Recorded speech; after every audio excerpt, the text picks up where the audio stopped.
여러분 안녕하십니까. 2월 7일 새벽입니다. 저는 책입니다. 저는 요즘 작년 12월 3일부터 시작된 비상계엄 선포를 전후해서 생긴 여러 가지 사태에 대해서 몇 가지 의문을 가지고 있습니다.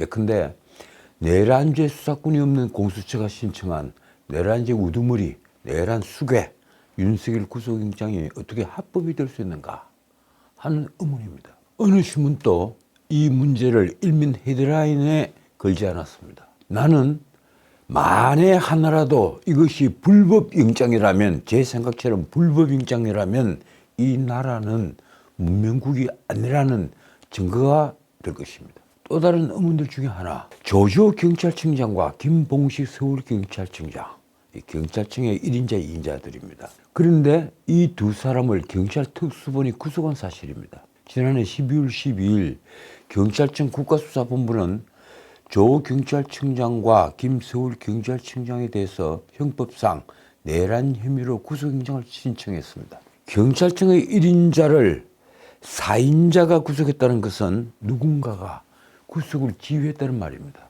그가 누구입니까? 행안부 장관도 없었습니다. 대통령은 더더욱 아닙니다. 누구일까요? 도대체 누가 경찰의 4인자를 지휘해서 1인자, 2인자를 구속을 시킨 겁니까? 지금 우정수 국수본부장이 역시 내란죄 인간이 되어서 휴대폰이 압수수색 당하는 등 온전치 못합니다. 다시 묻습니다. 경찰청장을 구속하도록 수사를 지휘한 자는 누구입니까? 왜 어느 언론도 이에 대해 관심을 가지지 않습니까? 적어도 일면 헤드라인에 물어야죠. 경찰청장은 누가 구속시켰느냐? 별을 셋 달고 이 특수전 사령관 자리에 올랐다면 그는 대한민국 육군이 중추가 된 인물입니다. 옛날에는 특전사령관, 지금은 3군이 합쳐져서 특수전 사령관. 적어도 내가 알고 있는 삼성장군, 사성장군들은 정명이 무엇인지, 그래서 명예가 무엇인지 아는 분들이었습니다. 그런데 곽종근은 달랐습니다. 아니, 달라 보이고 있습니다. 그는 비상계엄 선포를 전후한 군사행동에 대해 수없이 말을 바꿔 왔는데 어제 헌법재판소의 정은도 달랐습니다. 헌법재판소 재판관들이 물었죠. 왜 자꾸 말이 달리 나오느냐. 대통령이 국회의원이라 한 적은 없다. 어제 곽종근이 한 말 중에 핵심은 이것입니다. 대통령이 국회의원이라고 한 적은 없다. 대통령이 문을 부수고서라도 국회의원 끌어내라. 이런 얘기를 한 바람에 많은 사람들이 윤석열 대통령이 내란죄를 저질렀구나 이렇게 생각을 했을 겁니다. 아마도 말입니다. D일보 논술에도 이 문제를 적었으니까 그래서 내가 하는 얘기입니다. 12월 3일 비상계엄 때 국회에 병력을 투입한 곽종근 특수전 사령관은 6일 헌법재판소 대심판정에서 열린 윤 대통령 탄핵심판 6차 변론기일에 증인으로 출석을 했습니다. 이틀 전 이진우 수방사령관의 증언과는 확연히 다른 증언을 냈습니다. 그러면서 한 말이 이렇습니다. 윤 대통령이 국회의원이라 한 적은 없다. 인원으로 기억을 한다. 국회의원을 끌어내라는 게 아니라 인원을 끌어내라. 교묘한 말장난으로 자신의 증언에 신빙성을 높이려 한 것으로 제게는 들렸습니다. 곽종근은 정인신문 초반에 윤 대통령으로부터 국회의원들을 끌어내라는 지시를 받은 것이 맞다고 했습니다. 초반에는 분명히 그렇게 얘기를 했습니다. 국회의원을 끌어내라는 지시를 받은 것이 맞다.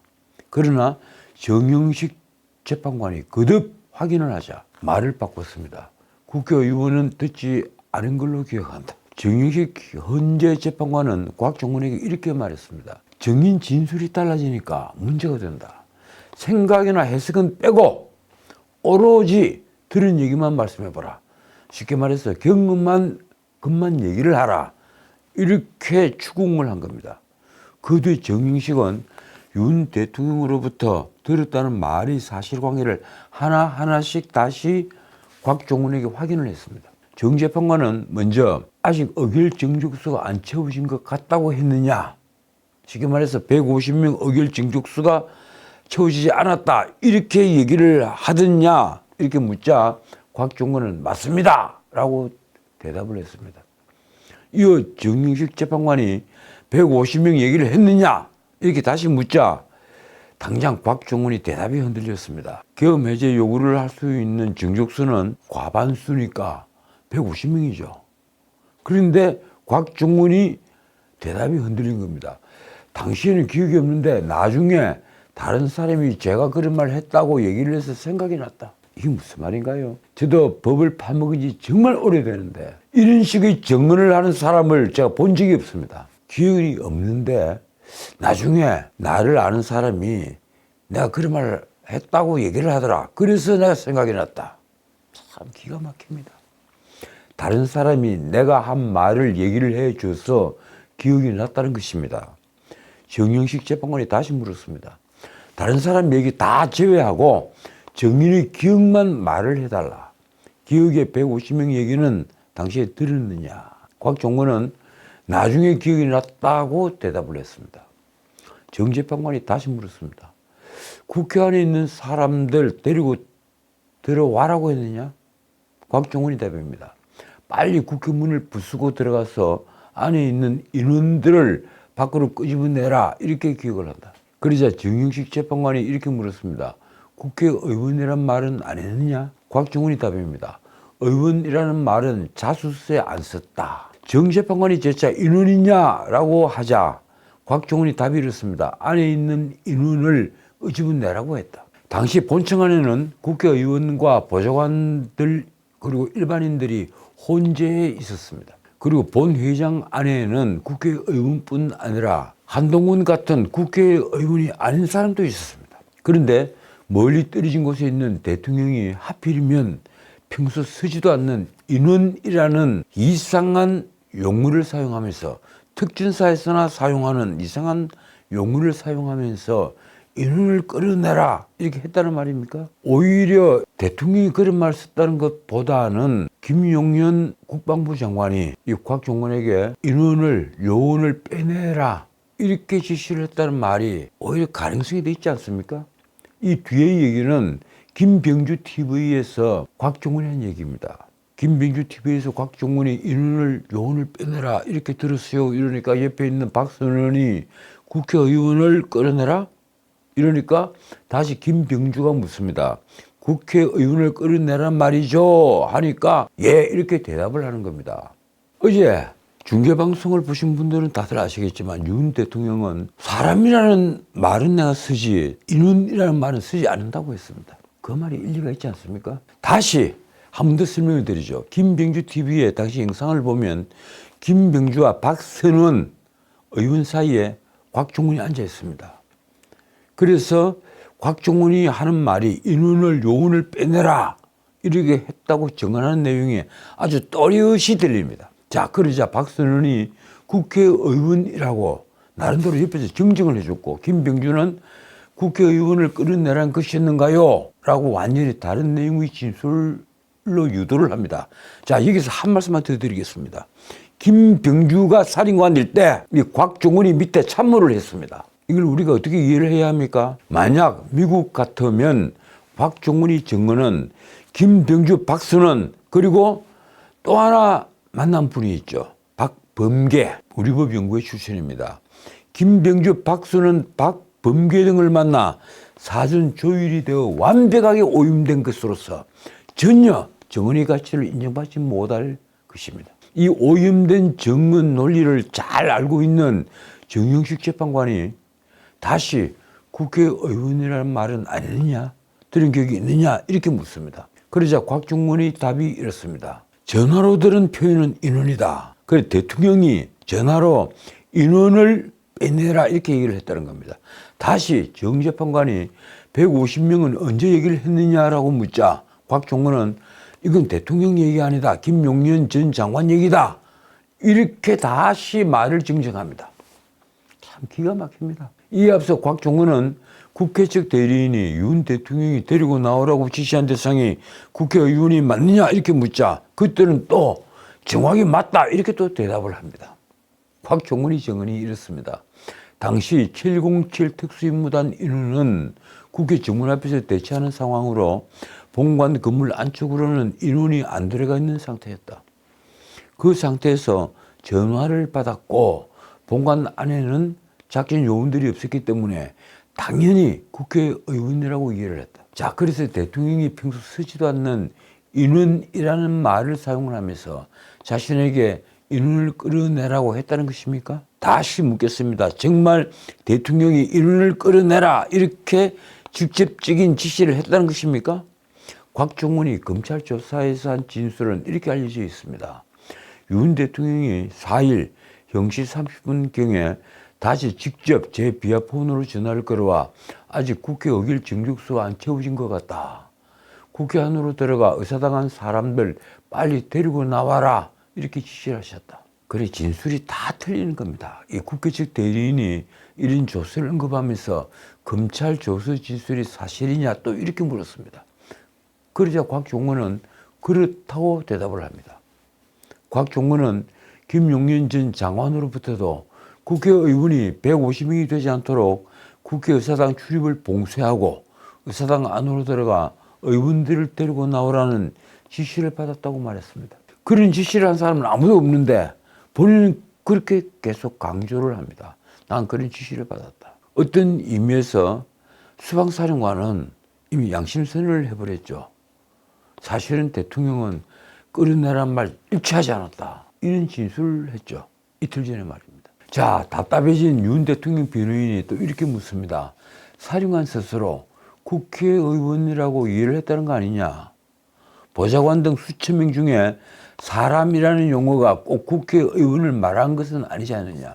대통령이 사람을 데리고 나와라 이렇게 얘기를 했는데 그걸 꼭 국회의원이라고 이해를 해서는 안 되는 것 아니냐 이렇게 물은 겁니다. 그러자 곽종문은 아주 기다렸다는 듯이 말했습니다.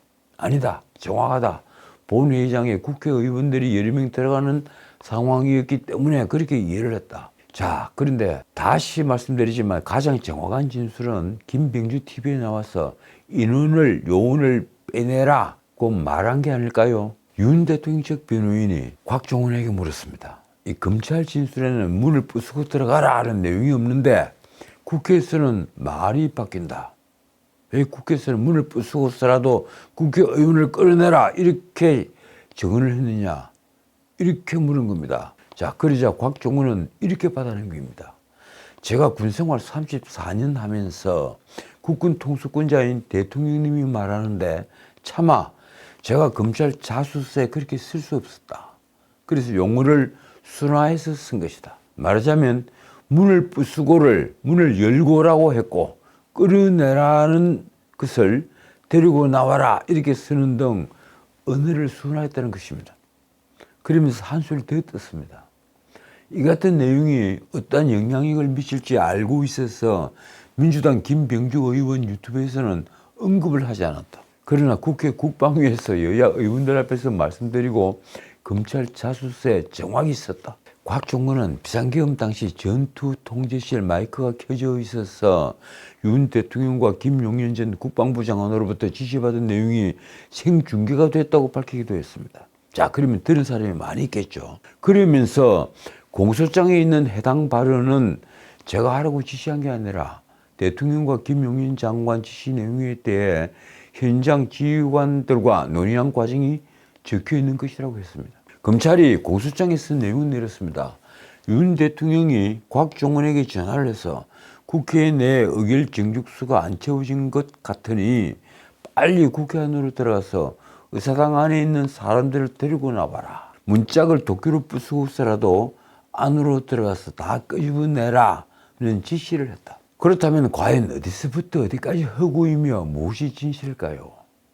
답답해진 건 국회 측 대리인들도 마찬가지였습니다. 국회 측에서 그러니까 탄핵소추안을 낸 국회 측에서 이렇게 물었습니다. 공소장에 있던 말들이 그 시간에 있었던 건 맞느냐? 곽종원은 맞다면서 이렇게 답합니다. 마이크가 켜진 상황에서 지시사항들이 어쨌든 전달이 됐다. 그런데 당시 국회에 출동한 또 한 사람의 중요한 지휘관이 있죠. 바로 육군 특수전사령부 707 특수임무단장 김민태 대령입니다. 이 김민태 대령은 6일 헌법재판소에서 전혀 상반된 증언을 했습니다. 곽종원이 의원 끌어내라고 지시한 적이 없다. 참 놀라운 말입니다. 곽종원이 위에서 지시를 받고 그렇게 오픈된 전화기 그리고 마이크가 다 켜져 있어서 모든 직원이 다 들었다는 겁니다. 그래서 의원을 끌어내라고 지시를 한 것이라는 건데 김연태 707 단장은 그런 말을 들은 적이 없다. 이렇게 증언을 합니다. 의원 등을 끌어내라는 지시가 없었다고 기억한다. 지시가 있었다 한들 안 됐을 것이다. 끌어내라. 국회의원이라는 단어는 없었다. 그러니까 국회의원을 끌어내라는 말 자체가 없었다는 겁니다. 이거 아주 중요한 증언입니다. 그 현장에 있었던 707 단장이고 그리고 마이크가 켜져 있어서 다 당시 상황을 공유했으니까 말입니다. 김연태는 제가 받은 임무는 국회의사당과 의원회관 봉쇄 및 확보라고 했습니다. 다만 봉쇄의 의미가 국회의원 등 관계자의 국회 출입을 막는다는 의미냐 이랬을 때 그런 의미는 아니었다고 했습니다. 윤 대통령 변호인이 또 이렇게 물었습니다. 정인이 부여받은 임무의 봉쇄의 의미가 출입 금지하라는 게 아니라 적대적 위협 세력으로부터 국회를 방어하라는 개념이 맞느냐? 김연태는 네 맞습니다. 이렇게 대답을 합니다. 다시 윤 대통령 측이 적법한 출동이 있느냐? 이렇게 묻자 이렇게 대답을 합니다. 지금은 그렇게 생각한다. 김연태 단장은 비상계엄 당시 국회의원이 국회 출입을 막지 않았다고 분명히 밝혔습니다. 윤 대통령 측 질문이 이렇습니다. 창문을 깨고 국회 본관으로 들어간 게 본관을 확보하기 위해서라고 말했는데 확보라는 게 국회의원 출입을 완전히 차단한다는 개념은 없지 않느냐. 그러자 김연태는 네 없습니다라고 말했습니다. 실제 옆에 지나치는 국회의원을 아는 국회의원인데 보고도 막지 않았다는 얘기도 했습니다. 그러면서 김 단장은 국회의원을 끌어내라는 지시를 직접 받지는 않았으나 검찰 조사에서는 그런 지시가 있었다고 진술한 것은 인정을 했습니다. 허위 진술을 했다는 것입니다. 그만큼 검찰 안의 분위기가 살벌 했겠죠. 즉 그것이 허위 진술이라는 것을 헌법재판소에서 당당하게 증언을 하는 김연태 단장에게 오히려 박수를 보내고 싶습니다. 그러자 김명두 재판관은 김연태 단장에게 다시 이렇게 물었습니다. 곽종훈 사령관의 지시 내용이 마이크를 통해 예하부대까지 들리는데 국회의원 끌어내라는 지시가 있었다는 얘기를 들은 게 맞는가? 아까 들은 적 없다고 그랬죠. 이에 김연태 단장이 한 답이 이렇습니다. 명확치 않아서 답변이 곤란하다. 제가 언론 내용인지 그 당시 내용인지 혼란스럽다. 자, 그러자 김영도가 다시 확인합니다. 곽종훈 사령관이 화상회의 도중에 마이크를 켜놓고 지시를 했는데 그 중에 국회의원을 끌어내라고 지시하는 내용을 예하부대 부대원들이 들었다고 한다. 그리고 그 이야기를 정인이 들었다고 검찰에서 진술을 했는데 맞는가? 김연태의 답이 이렇습니다. 제가 검찰에 그렇게 진술을 했다면 그 내용이 맞다. 제가 보기엔 이렇습니다. 이 문출을 계속 당하니까 앞뒤가 상반이 되니까 김연태가 마지못해서 검찰에서 내가 진술을 그렇게 했다면 그 내용이 맞겠죠. 이렇게 대답을 한 것으로 보입니다. 한편 김연태는 곽종훈으로부터 계엄 해제를 위해 모인 국회의원이 150명 넘으면 안 된다고 하는데 국회의사당에 들어갈 수 없겠느냐 하는 취지의 지시를 받았다고 밝혔습니다. 곽종훈 사령관으로부터 150명이 넘으면 안 된다고 하는데 국회 내부로 들어갈 수 없겠느냐 하는 말을 들었다. 강한 의조가 아니고 약간 사정하는 느낌으로 이야기를 했다. 다시 김연태의 말이 이렇습니다.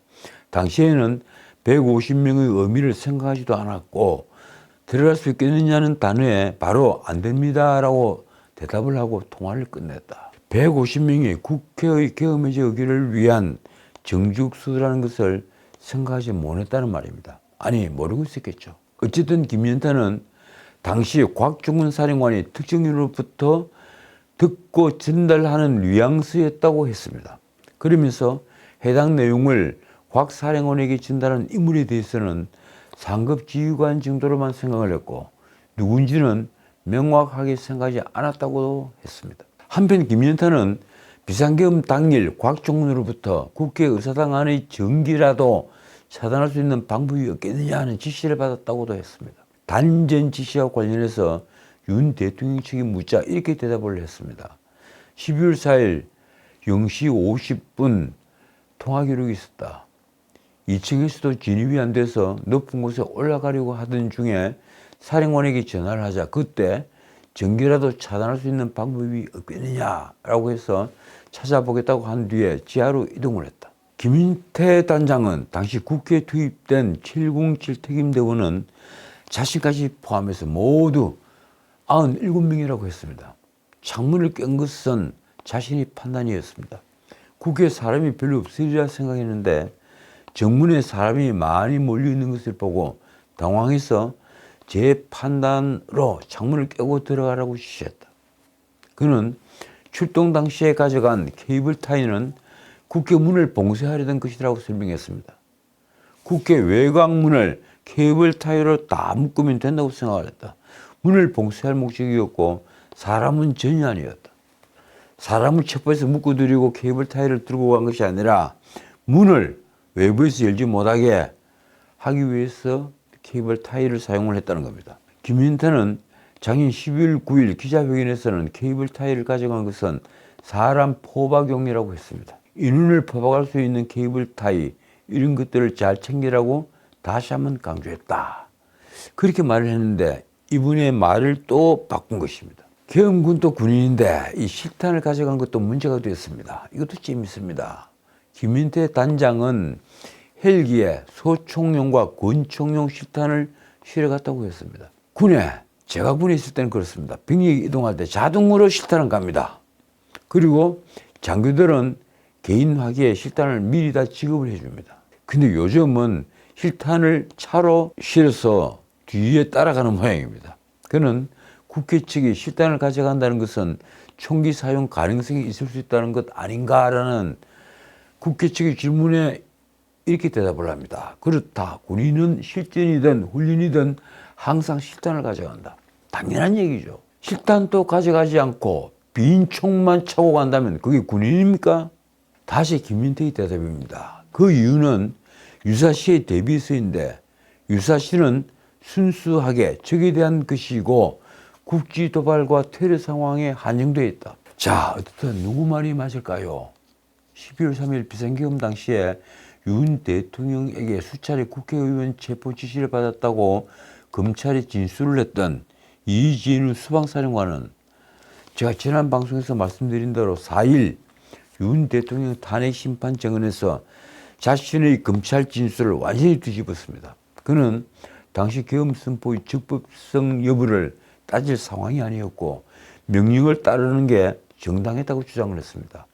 이진우 사령관은 6일 국회에서 열린 내란 혐의 진상규명 국조특위에 출석을 또 했습니다. 그래서 국민의힘 박준태 의원으로부터 계엄이 위헌 위법이라는 생각할 여지가 없었다고 했는데 더 할 말이 있는가 하는 질문을 받고 이렇게 대답을 합니다. 이거 참 중요한 말이고 아주 재밌는 말입니다. 민주주의 국가의 문민 통제 체제에서 저 같은 야전에 있는 군인이 대통령이나 장관의 명령이 위법이라 생각해서 반기를 들면 어떤 상황이 벌어지는가? 그게 바로 꾸댔다고. 그래서 항명자가 있다. 우리가 법을 배울 때는 그렇게 배웁니다. 군형법상에도 적어도 상관의 명백한 위법성, 이건 학업자들도 판단을 할 줄 알아야 한다고 배웁니다. 그래서 명백한 위법한 명령, 그런 명령은 따르면 안 된다고 그러죠. 따르면 함께 처벌을 받으니 말입니다. 그런데 이진우가 하는 말은 이렇습니다. 우리는 야전에만 익숙한 군인인데 상관이 하는 말이 위법한가 위법하지 않은가 이걸 구분하기 참 힘이 든다. 여기에 위법하다고 자칫 잘못 판단해서 항명을 하면 어떤 일이 되겠는가? 그게 바로 꾸데따다. 대통령이 하는 말을 듣지 않고 반란을 하면 그게 바로 꾸데따, 헌법의 파괴다 이런 얘기입니다. 그래서 항명죄가 있다. 자, 그러자 민주당 민홍철은 이진우 사령관을 향해 이렇게 hir난을 합니다. 정의감이 없고 생각도 없다. 그 상황에서는 그렇게 할 수밖에 없었다. 그러나 뒤에 알고 보니 잘못됐더라. 이런 말을 할 줄 알아야 명예로운 장군 아닌가. 그러자 이진우가 한 답이 이렇습니다. 저는 수방사령관으로서의 제 책임이 국회를 지켜야 하는 사람인데 그렇습니다. 이 수방사가 국회도 다 관장을 하니까 이 지켜야 될 위수 지역이니까 그래서 하는 말이 그렇습니다. 저는 수방사령관으로서의 제 책임이 국회를 지켜야 하는 사람인데 만약 제가 반대로 한다면, 그렇다면 국회에 들어온 특전사 헬기 12대를 격추하고 707 특임단과 교전했어야 했다. 둘 중의 하나였다. 만약에 민홍실이 말하는 대로 저쪽이 위법한 자들이구나 이렇게 되면 거꾸로 총구를 그쪽을 향해서 쏘아야 될 것이고, 그러면 707 특임단과 수방사 간에 전쟁이 벌어졌을 것이다. 이 얘기를 하는 겁니다. 이 진우는 4일 헌법재판소의 윤 대통령 탄핵심판 5차 변론기일에 증인으로 출석을 했죠. 그래서 김용인이 내린 국회 병력 투입 지시가 적법했느냐 하는 질문에도 이렇게 대답을 했습니다. 위법위헌이라고 생각할 여지가 없었다. 그 부분은 적법하다고 생각한다. 대통령이 판단을 해서 비상계엄을 선포를 하고 병력을 어디에 이동을 시켜라 이렇게 얘기를 했는데 그 명령을 어떻게 위법하다고 생각을 할 수 있겠느냐. 그렇게 할 수 없다. 이 얘기입니다. 제가 자주 말씀드립니다만 대통령은 헌법상 비상대권을 가지고 있고 그중 하나가 비상계엄 선포 행위입니다. 거기에 대해서는 사법심사를 할 수가 없는, 그러니까 바꾸고 말하면 비상계엄을 선포할 요건에 부합하느냐 아니냐는 오로지 대통령이 판단할 수 있는 고도의 통치행위라고 하는 것이 헌법의 해석학입니다. 그렇다면 이 부분은 이진우 사령관의 말이 맞다고 보입니다. 자, 오늘은 여기까지입니다. 단도직입적으로 둘 중 하나는 분명 난을 일으킨 역직이 될 판입니다. 대통령이 난을 일으켰다면 윤석열이 난이 됩니다. 그리고 그 반대라면 이재명이나 민주당이 난이 될지도 모르겠습니다. 이럴 때 정의가 강자의 이익이 된다면 그 정의는 정의가 아닐 것입니다. 도대체 처음 윤 대통령에게 내란죄 프레임을 씌운 자는 누구입니까? 이 나라 판사들은 하나같이 망설이지 않고 내란죄 구속영장을 발부했습니다. 그들은 그 구속영장을 발부한 자들은 경찰청장과 서울경찰청장 구속을 결정한 자가 누구라고 믿는 걸까요? 한 말씀 드립니다. 커튼 뒤에서 웃고 있는 자는 누구입니까? 지금까지 전은식이었습니다.